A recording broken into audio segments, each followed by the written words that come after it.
Right, joining us now is Mr. Maher Nicolas Firzli, Director of the EU Asian Center, to explore whether this European show of unity can hold under the pressure of great power bargaining. Now, how significant is the symbolism of Starmer hosting Zelensky's just before the Alaska summit? I'm delighted to join you today. I think the symbolism is ambiguous. And of course, Zelensky himself knows that the embrace of Keir Starmer is now very ambiguous, but he has no choice, right? So it's better to have a half-hearted embrace and support than to have none. Why am I saying so? Because something very interesting happened literally in the past 3-4 days. We're starting to see a very strong nuance between, on the one hand, France, Germany, the European Commission, and these entities, the French government, the Germans, and the EU Commission led by Ursula von der Leyen. You can call them hardliner. They're really pro-Ukraine, anti-Russian hardliners. And what's fascinating, in a very polite and diplomatic manner, because Keir Starmer is a very gentle and polite person, but literally in the past 3-4 days, he has distanced himself from Macron and von der Leyen very politely. And so why do you distance yourself politely? By like a painter, when you're painting a tableau, you use nuances. So what Starmer said before welcoming Zelensky to London today, what he said is that he fully agreed with the EU Commission and with Emmanuel Macron, but unlike them, he was quite optimistic about the outcome of the Anchorage summit between Trump and Putin. That's something very interesting because for the past 3 days, the words used by Macron, von der Leyen, and Germany's Chancellor Friedrich Merz about that Anchorage summit between America and Russia have been very negative. So here we hear something interesting in London. We hear a very positive description of the potential outcome of the Anchorage summit. Something else which is interesting, and I think that's very interesting, a year ago, what did we have in America? We had the presidential election campaign, right? Mm-hmm. And before it was Kamala Harris, initially, it was Joe Biden against Donald Trump. And during that presidential campaign in America 1 year ago, clearly Keir Starmer, just like Emmanuel Macron, backed Joe Biden, and he was very critical of Trump, the candidate. But the minute Trump won the election in November, Keir Starmer started to shift. Why am I saying that? Because there is a term which is now being used by the European Commission and the French government and even the British government. It's the coalition of the willing. So that expression, coalition of the willing, is used to describe the most pro-Ukraine countries and, as a consequence, the most anti-Russian countries.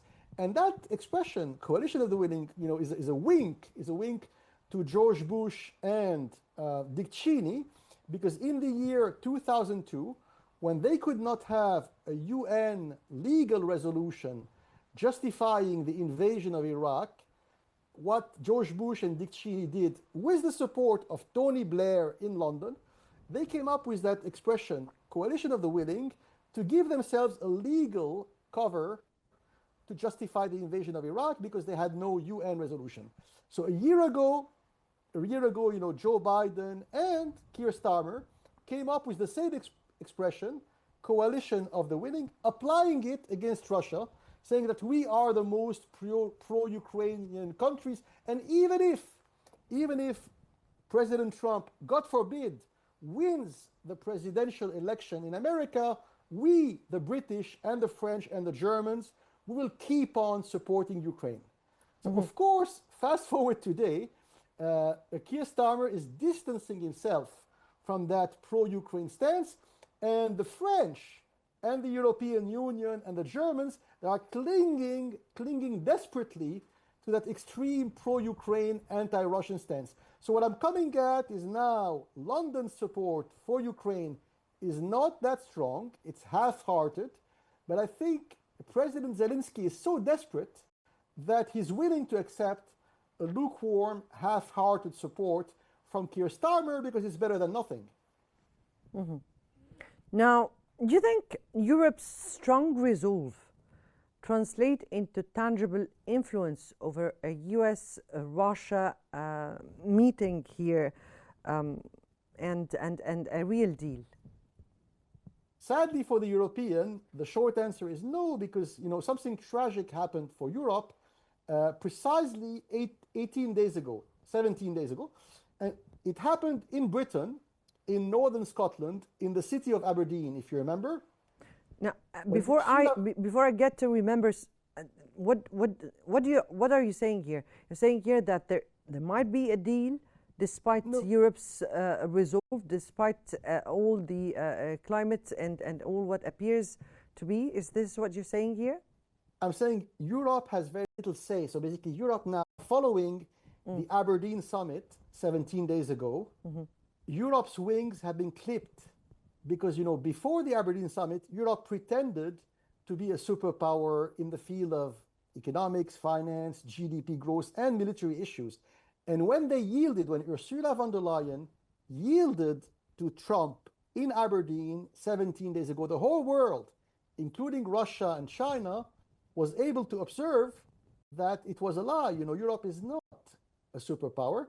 And so now it's a very diminished, after its defeat in Aberdeen, it's a very diminished Europe today.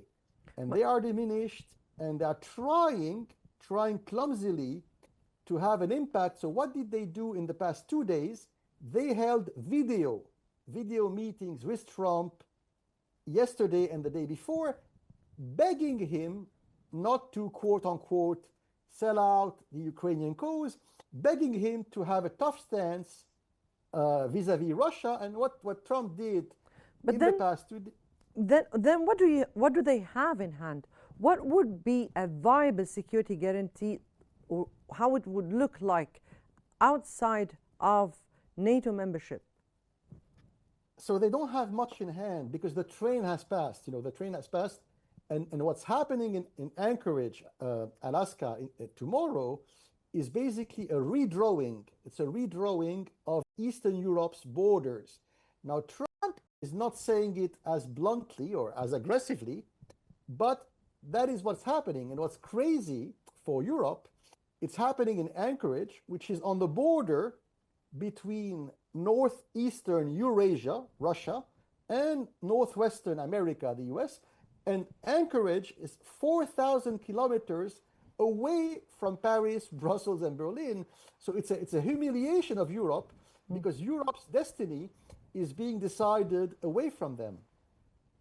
Do you think this coalition of willing peacekeeping forces, could this kind of or this proposal be accepted?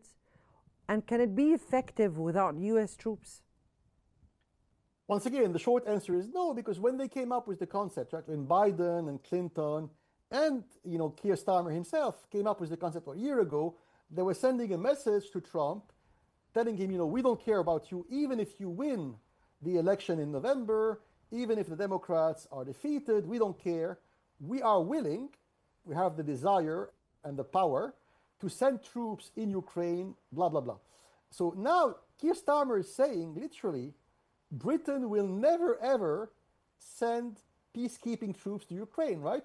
So what does it mean? It means that France and Germany are alone. And without America's support, without Britain's support, neither France nor Germany have the military capacity or the political willing to send peacekeeping troops in eastern Ukraine to maintain the peace. But then but then what do you have towards UK's participation in the Pearl weapons supply initiative for sustaining Ukraine's defense capacity? This is what I meant by half-hearted. So the British did not brutally, completely shift like Trump did, and they are still supporting Ukraine militarily and diplomatically, but less than they used to 2 weeks ago or 1 month ago, right? So the British are, to make a long story short, British taxpayers today are still paying to buy and send military equipment and missiles and ammunitions to Ukraine every day.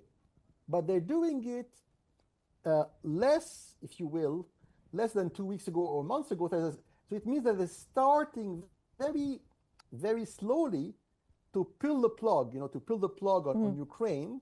And so now the main countries supporting Ukraine are really France, Germany, and Poland, but it's not enough. It's far from enough. And that's what I meant by the train has passed. Ukraine's chance has passed. We are now shifting to a different era. And that is why Trump is going to encourage Alaska. Why the choice of Alaska? Because Trump and the new government in Washington, D.C., policy thinkers in Washington, they are obsessed by one thing, the techno-industrial military race with China. To them, all the rest, including Europe, Ukraine, whatever, is irrelevant. So because they are obsessed by the new great game, that techno-industrial rivalry with China, they believe in Washington that they should not push Russia into the arms of China. Right. Remains to be seen.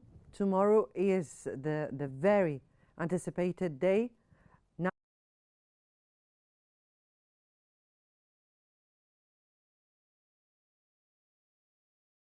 but here, Mr. Maher, we thank you so much for helping us unpack the delicate balance between optimism and caution as Europe prepares for the Alaska outcome.